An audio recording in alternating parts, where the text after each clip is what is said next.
All right, welcome back to the Charting Life podcast, where we try to explore life's unexamined or overlooked areas of life, all through meaningful conversations and with a healthy dose of laughter. Today, we're going to talk about manliness and what it means to be a man, whether what it takes to be a good man or a real man, all that sort of stuff. We're going to cover all of that.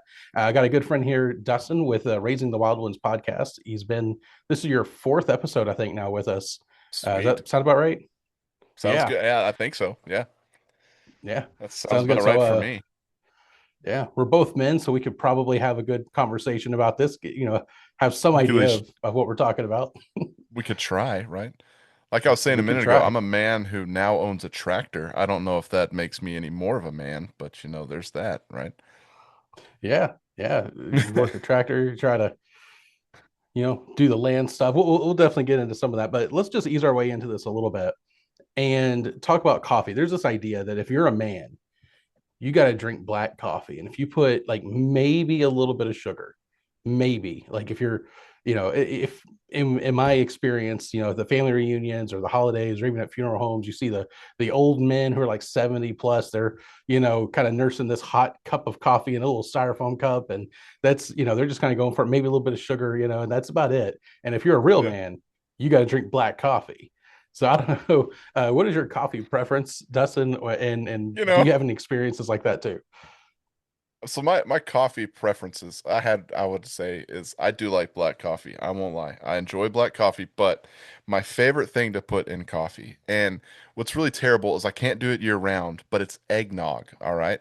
When you talk about like coffee and putting creamer in coffee, right? You put some eggnog instead of creamer in coffee, and it just makes that coffee so good, okay? So yes, Oh, I do like black coffee, but I will say my favorite all-time coffee is eggnog, you know. I I'm learning something new. I never would have even seen a thing about that or thought about that. So eggnog and coffee, there you go. It's not bad. It's not bad. But you I talk like, oh, go ahead. no no you go ahead, go ahead. So, okay, you talk about like black coffee, and the first thing I think about is my great grandpa. You talk about like the old guys, and what my great grandpa used to do is when I was a kid, okay, I was always told never take a sip out of my great grandpa's coffee. My dad would be like, "Hey, we just don't drink Pa's coffee," and it's because he would put like shots of like whiskey in his coffee. And so it's like, and even like growing up and going deer hunting, it's like my dad's like, now don't go. And I just thought it was like black coffee until like, I'm a Right. kid at one point and I'm like, I'm gonna sneak a sip of, Pa's coffee. And I take a sip and I'm like, oh my goodness, this will just kill a man. I was like, if this is what black coffee is, I don't want it. And then I had That's like black awesome. coffee and it dawns on me, I was like, wait a minute. Okay, that's why you don't drink Paws coffee. So that's my like black coffee. Like forever, I Right. thought black coffee just, came with whiskey, I guess. Yeah. As a little Whiskey kid. flavored coffee yeah, and it sounds like it's probably coffee flavored whiskey. Yeah, Uh, pretty much. that's awesome. For me, I grew up when I first started drinking coffee. It was with the all the sweet stuff in it because when you're young enough, it's like, hey, I just want to have something that tastes delicious. But having this idea where there's the older generations and like you see them as real men and they're drinking coffee this way.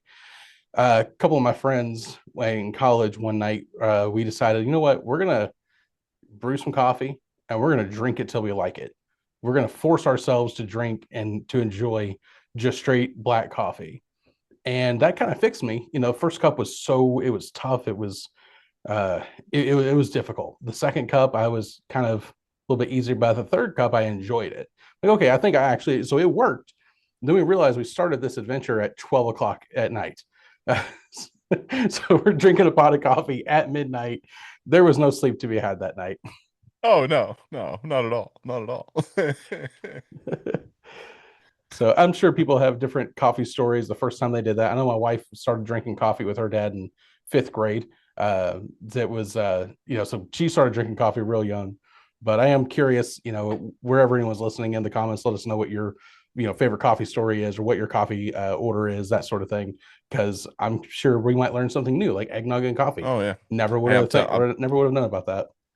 I've always loved eggnog, and it was like 3 or 4 years ago. I was sitting there just like drinking a little bit of eggnog, and I'm like, I wonder how this would taste in coffee. And I put some in the coffee, and I was like, oh, this is wonderful. This is wonderful. And then I always get sad about this time of year when none of the stores are selling eggnog anymore, and I'm like, Hmm. well, I guess I got to put up my eggnog coffee until November of next year. It's like, Yeah. okay, guess I've got to wait, or I just stock up. But that's eggnog's not something that really keeps. Just throwing that out there. Right. I don't think so.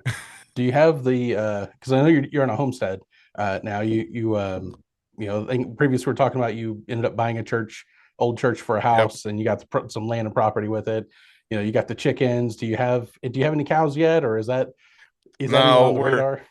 we're working on the fence. So we gotta take care of some fencing and stuff. And actually what we're gonna do first is sheep instead of cows. But Oh, we're okay. probably within the next hopefully 2 years we'll try to have a milk cow. That's kind of the goal. But I am not one that grew up with cows. Actually, so with my great grandpa I was talking about with earlier, he had a farm, but he had sheep. We were sheep farmers, and so he had a lot of sheep growing up.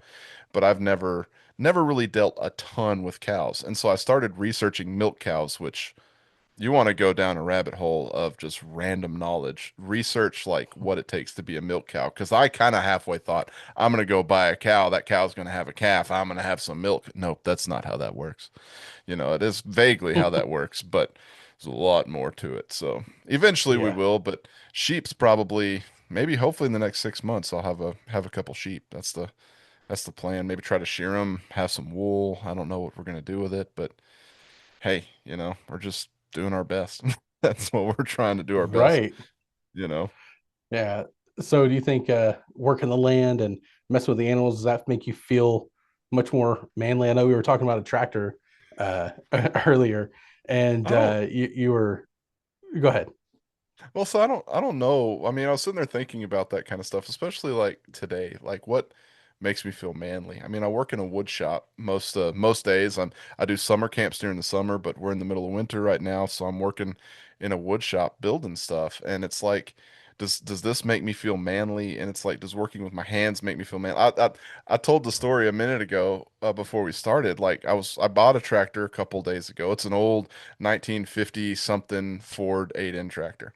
If you know what that is, put it in the comments. Tell Brandon and tell me too, because I'm really new to this. But it's like I bought this old tractor, and it's like I'm working on the tractor, but then I'm also kind of looking towards the field that I deer hunt with. So then I've got my deer rifle like leaning up against the tire of the tractor, just in case a deer walks out, right? And I'm like doing all this stuff, and I'm sitting there thinking like, man, this is manly stuff. And then my daughter walks out, and she's like, Dad, can I help you work on the tractor? And I'm like, no, this is just farm stuff. And it's really kind of, I don't know. I mean, when we start talking about like manliness and what's manly and what's not, it's like, I mean, do we need to go outside and just lift heavy objects? Oh, we're men lifting things. It's like it's a real interesting conversation to kind of get Mhm. into, because there's a lot of stuff that I would say might be manly, but then at the same time, I know my wife's going to be right there with me working on it and helping me with it.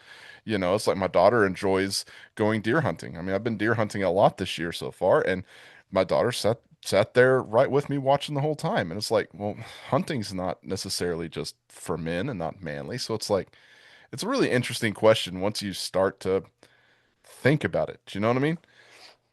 Right. It's almost like it's like one of those things where instinctively I think but when you have to start describing it and have to start working through it, which is what we're working on now, it becomes a little bit more complicated. And I think it's interesting doing the homesteaders. Oh, let me put it this way first. There's an idea that's kind of out there that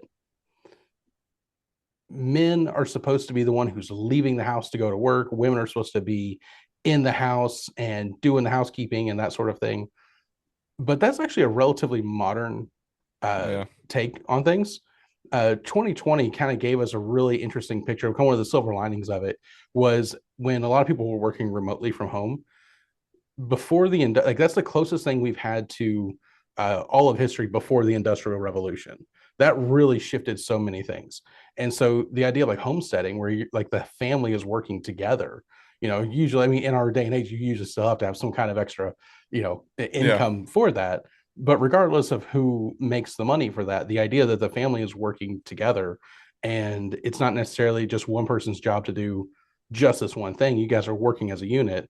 That is kind of the picture of family that has been throughout all of human civilization up until the last Yeah. couple hundred years. And so, yeah, again, so we have this idea that, like, well, a real man has to go and leave the house. Is like, but that's actually a lot better if I mean, not everyone's situation works this way, but if you can be as a part of the family as much as possible. There was a phrase that got up, was floating around for a while, where it was kids were half orphans because the father was away from the house so much, and working hard and doing what was required to provide for the family. But there's also a degree where if you're away from your kids so much, what's going on with that too. Like, you need to be able Yeah. to find some kind of a balance there. And I know we kind of just jumping way into the deep end real quick with that, That's but the way to do it, man. yeah, I forgot to hold my breath when we jumped in.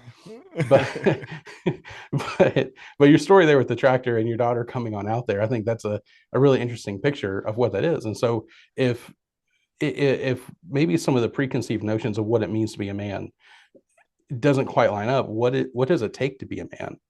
And Well, there's a question. Go ahead. Well, I was going to say it's like what's really interesting is the kind of the way you say that is like because I almost me and Lynn's my wife had talked about this a ton. It's how we almost feel called for me to eventually not have a quote unquote job.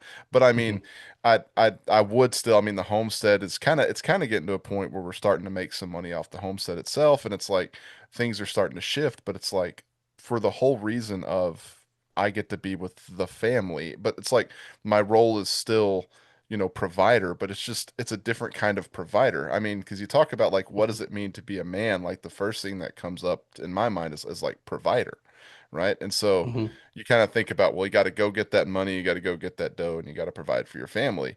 And like in my mind, it's like, well, I'm also being a provider by deer hunting and harvesting that deer and providing meat for my family. It's like it's it's it's almost a different, it's trying to see providing as a man in a different perspective, if that makes any sense. Mm-hmm. And it's an interesting thought. It's something that really, like 4 or 5 years ago, I kind of had a pipe dream of it, but now I'm starting to really see it and maybe understand it more of being on a homestead and trying. I mean, it's like because we're even looking at like really weird stuff. It's like it's January and we're looking heavily at our garden plot, trying to figure out like, Mm-hmm. well, we need to let this land produce and provide for us, and it's like, well, we got to plant a big garden because we don't want to try to.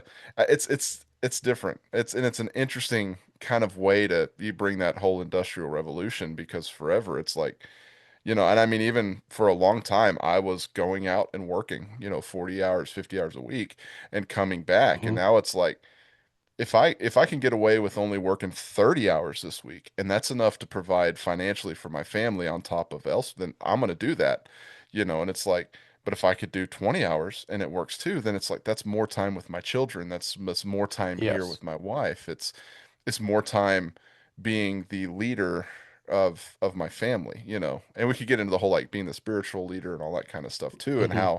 how all that works as well. And it's just, man, you just jump straight into it. I also do like black Yeah. coffee, Yeah.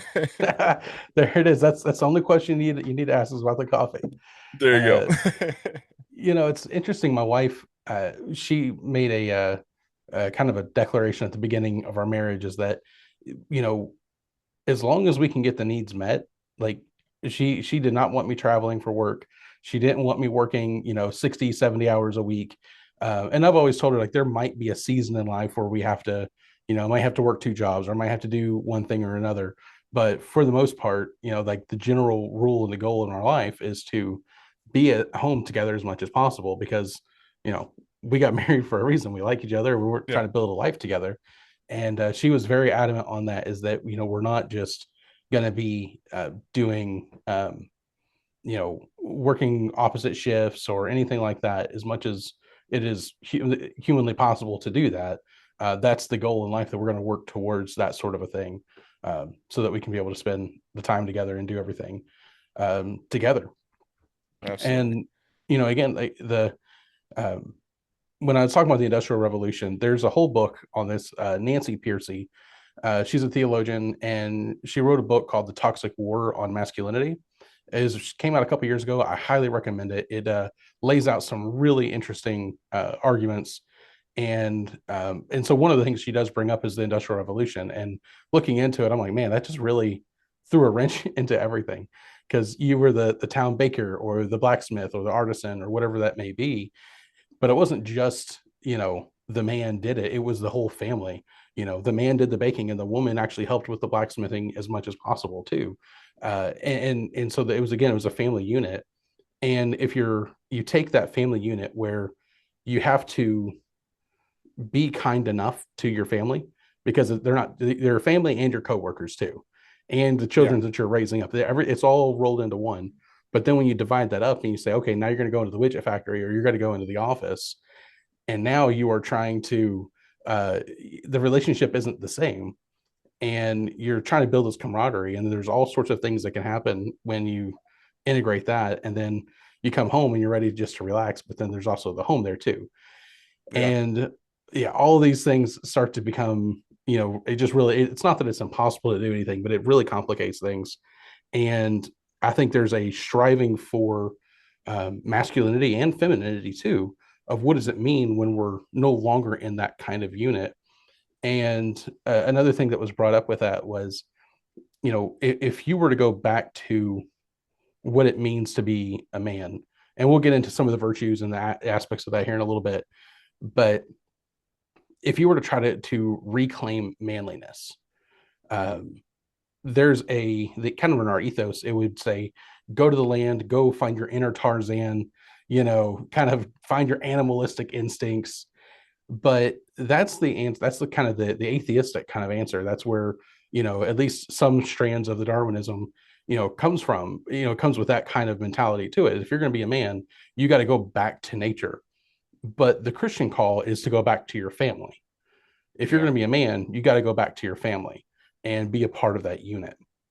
So with that, what are some, I guess you could say, virtue? Well, do you have any comments on what I've said so far? And then we'll get Oh, into I maybe mean, some virtues or. no, I completely and totally agree with what you said and how you said that. I mean, it's the one thing that kind of brought up in my mind, which I think will kind of maybe lead into the virtues, is my son was asking me, oh, we do this thing. It's so he's been working one day a week at an older gentleman's house doing some like yard work for him, and I've been dropping him off. But before we do that, we go to this thing called Old Men's Breakfast. I call it Old Men's Breakfast. Mhm. That's not what it actually is, but our church has a group of men just meet at a coffee shop, and I'd say they all sit around and drink black coffee, but then there's this one guy that totally drinks his fruity girly drink. That's what he calls it all the time. I'm drinking my fruity girly drink, and it just makes me laugh because that's what he calls it. But it's like on our way to that breakfast one day, because my son Levi's been going with me. He asked me, he's like, Dad, what's it mean to be a man and to be a leader? Like, what's the most important thing? Like it is to be a lead, real more like leader of the household and that kind of stuff. And I said, Mhm. Levi, I think it's having courage. And then he's like, well, what do you mean by courage? And I'm like, courage doesn't mean you're never scared. Courage means even though you're scared, you still do it. And it's like, Mhm. Levi, I'm scared to death to do things all the time. And it's like, and that's one of the things kind of with my kids is I want to show them like, yeah, I'm scared to death to do this, but man, it's got to be done. And so I'm gonna do it. And it's kind of like with buying this homestead. I had no idea it was gonna work, and I remember having a conversation going, I'm scared to death, but I know God's gonna work it out. I just can't see it, but it's not my place to see it right now. And so it's like I'm gonna stand up and be strong and courageous, and kind of lead the family, even though I'm also just as scared as everybody else. And it's just kind of this interesting kind of aspect of what we think courage is oh well, you're not scared, you're not worried or scared about anything. Well, no, yeah, I am, but I'm gonna do it anyway. And that's where we kind of come to the point where, especially as men, we need to realize we lean on God's strength, not our own, because Dustin's strength will fail. Like I know it will, but God's strength won't. And so that's where it comes down to I I have courage because God is there with me walking through it the whole way. That's probably a pretty long kind of answer and lead in, but it really kind of put me in perspective, especially with my oldest. He's now, I mean, he's 13, he's going to turn 14, Mm, and it's like he's starting to like kind of see, well, this is what the world thinks is a man, but this is what dad does. But how does this all fit together? And it's like, so he's trying to like figure it out himself, you know? And it's like, and I kind of yeah. want to tell him, hey, bud, we're all still trying to figure it out. Right. I think it's incredible that at 13 he's asking you that kind of question too. That's incredible. I mean, Trying it's to fun think about stuff. those things. Yeah. I think it's a John Wayne quote, but courage is being scared to death and saddling up anyways. Yeah. Yeah, I think that is John Wayne. which Yeah. yeah, I'm pretty sure it's John Wayne. And again, that's kind of a picture that a lot of people think of, like, oh, what's a manly man?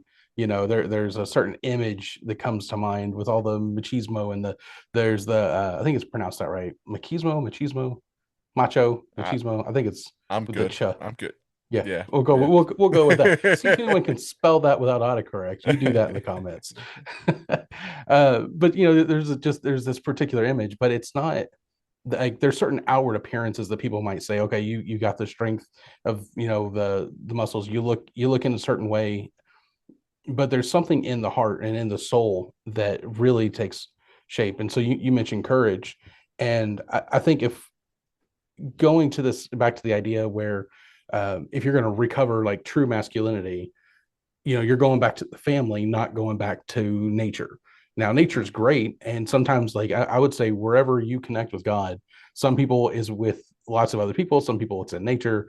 If there's wherever you can connect and refresh, that's fantastic, go there, and do that sort of thing. But it's not about getting your animalistic instinct, it's about going to the family. And I think love is and it may sound kind of cheesy, and for some that might sound feminine, but the thing that holds all of it together is love. If you're going to be a man, you have to know how to love in an appropriate way, yeah. and in a way that brings out courage and brings out integrity, that brings out strength. If somebody were to, and we talking about protection as well. If somebody were to come after my family, I'm putting myself in harm's way because I Yeah. love them, not because I'm looking to get hurt or I'm looking to hurt somebody else. If I'm just looking to hurt someone else, I've got some anger issues that maybe I need to get sorted out. But but um, but I'm doing it for the sake of love. I've heard who was it? I think it was Sean McDowell maybe, but he said he's talked to people and asked them, you know, what are some like in the Bible, who is like the most manly man you can think of in the Bible? And I'm curious. I don't know what you think, but some people say Samson, some say David. David is kind of interesting. He's this like warrior king poet, and Samson is Yeah. this strong man, and you got Elisha calling down fire from heaven, and you got all these different characters in the New and Old Testament. But he says it's really interesting that almost nobody says Jesus Yeah. as the picture of what a true man is, and it kind of shows where your mind goes to. Um, so now that I've kind of already mentioned that, I don't where I could see it looks like the wheels were spinning a little bit as I was Well, going through that I last mean, little bit. when you first, I mean, the first one that popped in my mind, I mean, I won't lie, I sat there and thought, Mm-hmm. David. Like, I was like, ah, it's David. And Mm-hmm. then I sat there while we were talking and kind of worked through it. And I'm like, but it should be Jesus. Like, I mean, that's what came up is Right. it's like, it should be Jesus. And it's like, because Jesus encompasses like so much of even like emotion to what it means to love. And then when you were talking about love a minute ago, the Bible verse that came up was what's it talk about? It says, oh man, I'm world's worst at remembering where the Bible verse is. I know it, but it's like it says like I think it's about marriage, and it says like women need to submit to men, but then it says men need to love their wives as Christ loved the church. And it's Mm-hmm. like, and I sit there and I think about that second live line, and in a lot of ways, I mean, it just wells up like emotion and tears because then I start sitting there and thinking about what did Jesus do for me? And like how does Jesus and how does God and Christ love me? And I've got to love my wife and my family like that. Mm-hmm. And it's like, man, and it's like you sit there and you see those verses, and a lot of people, you just, maybe almost kind of glass over those and be like, okay, we'll deal with that later. But it's like, no, I mean, everything that Jesus was and is for us, we need to show those things to our families and to our wives. And like, it brings a whole different idea into masculinity. Like you always want to say like, well, Samson's a real man, he brought the pillars down and killed a lot of people. He also like, you know, like was messing around with ladies all the time and not doing the Mhm. best stuff with his hair, just throwing that out there. But it's like Right. you see all this stuff and you want to be like, yeah, strong guy, but it's like what is real manliness? And it's like what is real biblical manliness, which is a Yes. really interesting topic to discuss as well, because it's like worldly manliness is not at all what biblical manliness is. It's like Yeah. and it's kind of that and it's almost like conflict each other in certain ways as well, you know. Yeah. And I think there's some overlap that can be done, or at least in on the outside there's can be some overlap, but um the like I mentioned, like the worldly version, maybe a one way you could look at this is telling somebody to man up. There are there's ideas and thoughts in your mind of where that could possibly go. It's like, quit crying, stand up to the bully, or quit crying, or go out and go ask the girl out, or and go do much more than that, or what do everything that you can do, might makes right, that sort of thing. Man up, be a real man, that sort of thing. And then there's also the question of what is a good man, and those are not quite the same. Yeah. One of the questions I ask all my first time guests is, what does it mean to be good? And in my mind, when I'm thinking about that, it's like if someone were at a funeral and you're saying, here lies, Mr. or Miss So and so, they were a good person, like they lived a good life. You know, you're not going to say that, if it's a man, it's like, oh, he never cried. He kept his wife in line. He, or he went out and slept with as many women as he could get a hold of. Like, those are not the qualities that you're going to think of when, or you're going to try to say at a eulogy that, Yeah. so and Oh so yeah. died and they were a good man. You're going to think of honor, integrity, and there can be things of provision and protection and all of that. So, like, in order to, and this is one of those things that I have to think of as well for my family. If I'm going to be with my family, I need to be healthy too. Yeah. Part of that, I would say manliness too is learning to say, okay, if my health is not good, I need to be able to get myself in line, and need to have some self control around the food area, so that, and in the exercise area where I need to get myself in a better position. And also, when I'm doing that, if God forbid something were to happen and I need to put myself in harm's way to protect my family, I'm not just protecting it with a bunch of belly fat, you know, Yeah. that Amen. I can Preacher, be able brother. to, I'm yeah, I'm right there yeah, with you. right.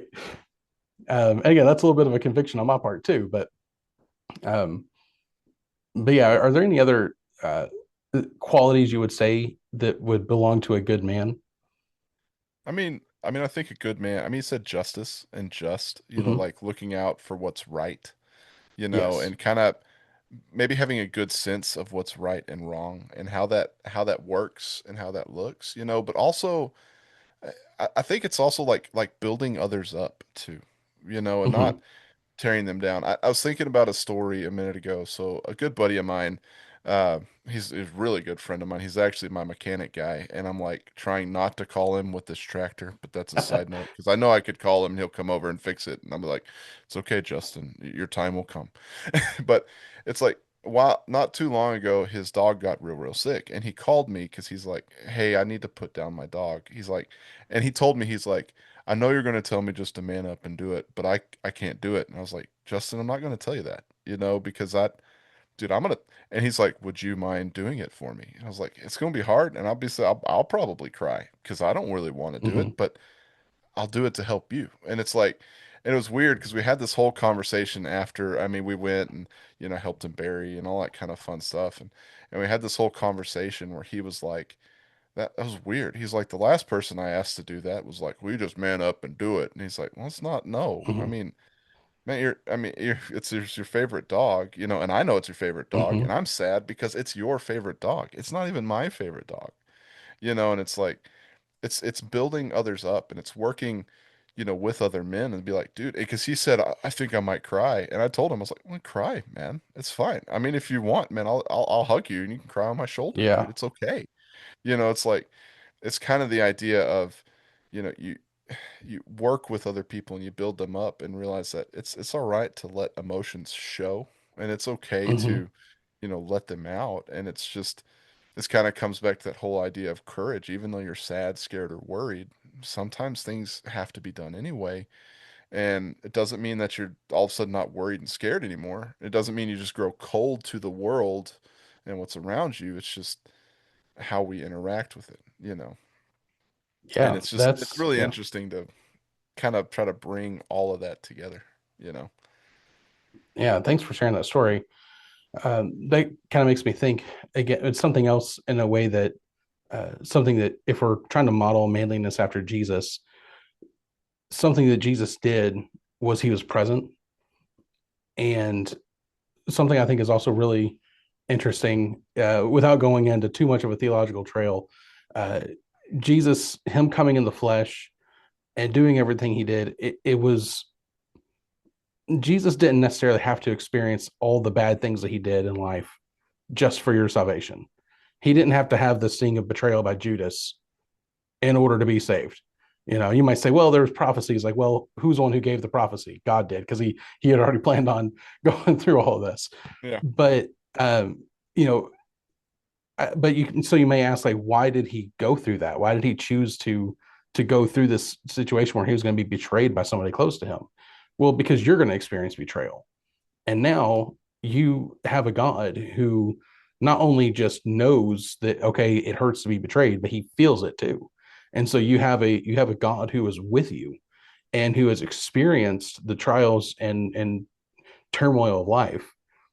And in the same way that Jesus does that with me, I can do that to my family or to my friends or the maybe even the other guys at my church or people that I know who, if they need someone there, I, to the best of my ability, should be there. And Yeah. being present with somebody is I think, another element of what that means to be a full human, and ultimately, a full man as well. Absolutely. I mean, I completely agree, my friend. Completely agree. Yeah.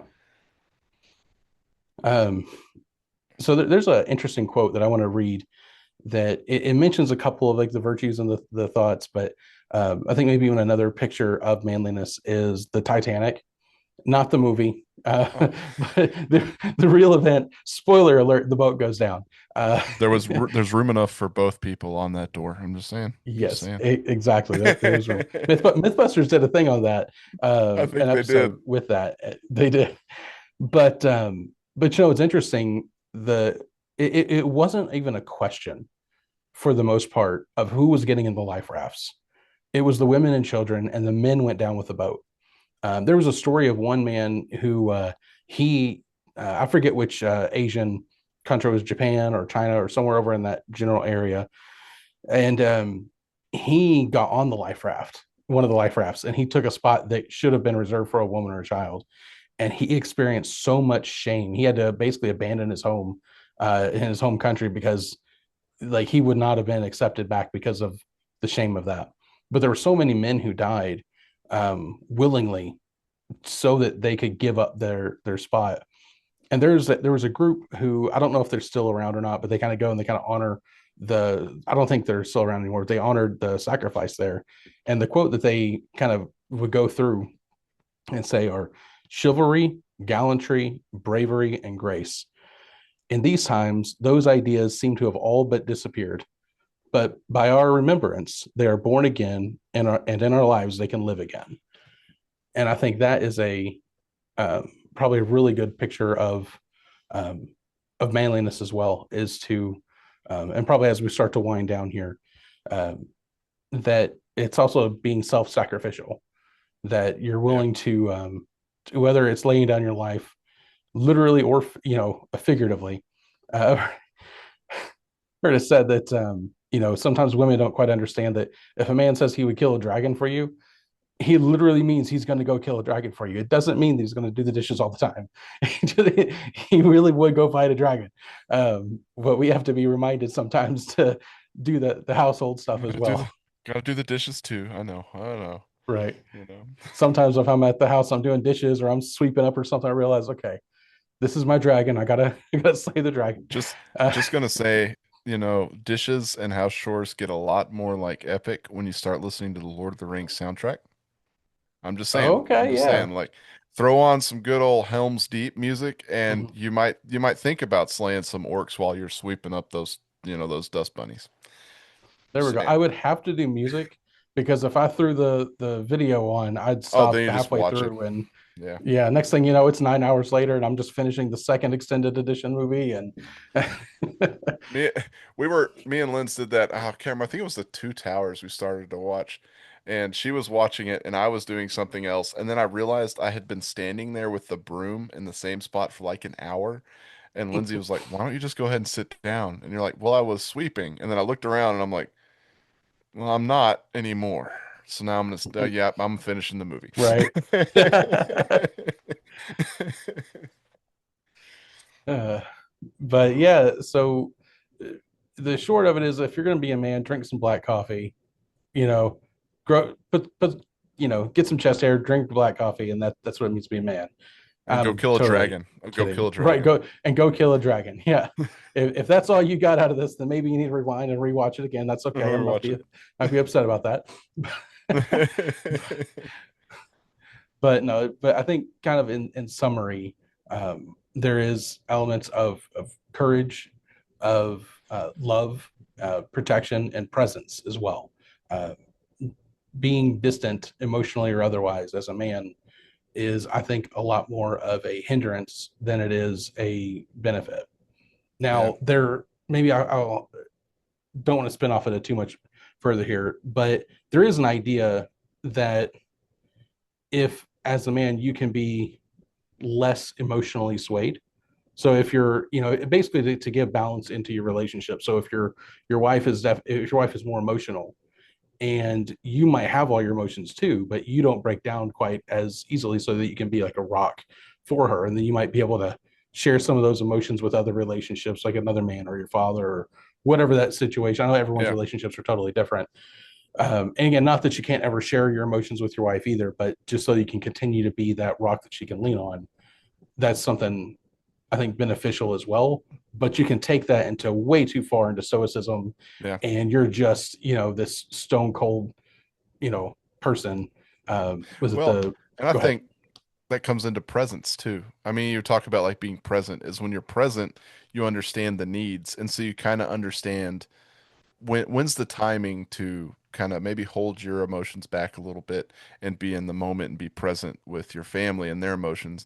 And then you can kind of see also, well, no, this is an okay time for me to get upset. I can because when you're present, you know the dynamics of the kids and the way and you know their needs and how their needs are getting met. And it's like then you can I don't want to say like control your emotions, but maybe that's what I'm trying to say. I Hmm. don't know, but it's like you can kind of Yeah. you can really see how that affects other people and when is the timing on how that needs to work, you know? Right. Because I know like with Maybe my it could be wife, said. oh, go ahead. I was saying maybe it just could simply be said. Let your self control include your emotions. Yeah, yeah, I like that. I like that. You said it better than I did. I did Yeah. like three sentences, and you said it great in like one. Yeah. But you were saying something about your wife there. Oh no, it's like, and I just know that if I was just stone cold, my wife would just think I was distant and didn't care, and it's like, Hmm. and that's not the truth. And so it's like when you're present with your family, it kind of takes away that coldness and allows the emotions to be there as well. And when you're present, people know you care and you understand and you're with them in this, not just some outside force watching, everything go on. Yeah. Uh, so yeah, with that, do you want to have any last thoughts that you want to add there, or Oh um, no, I think we do the about hit it good. yeah do the That's Forrest good Gump thing? good That's talk. about all I have to say about that. That's all about I have to say about that. Yep. I need to rewatch that movie sometime soon. Yeah. So anyways, yeah, thank you everyone for listening, for watching, especially if you're on YouTube. Check out I've got a Facebook with Charting Life podcast. I try to put up some either memes or some interesting questions. That way it kind of sparks some communication and kind of community there. YouTube's going to have a bunch of different videos and shorts and stuff little things I'm trying to do. But before you go and do all of that and do the like, subscribe, send this to everyone else, I want to give Dustin a chance to kind of let people know where he's from and what he's doing so you can connect with him as well. So I am one half of Raising the Wild Ones podcast. We're on Spotify. Why don't Spotify first? I don't know. We're on all podcast platforms. That's a good way to put it. Mhm. But I'm also on YouTube. I'm the Homestead Theologian, and so I do a whole bunch of shorts. And I'm starting this thing, which is kind of funny. It's called Coffee in the Woods, which is when you say coffee, and it's literally I stick my phone in a tree and I talk to my phone for like 10 minutes while I drink some coffee in the woods.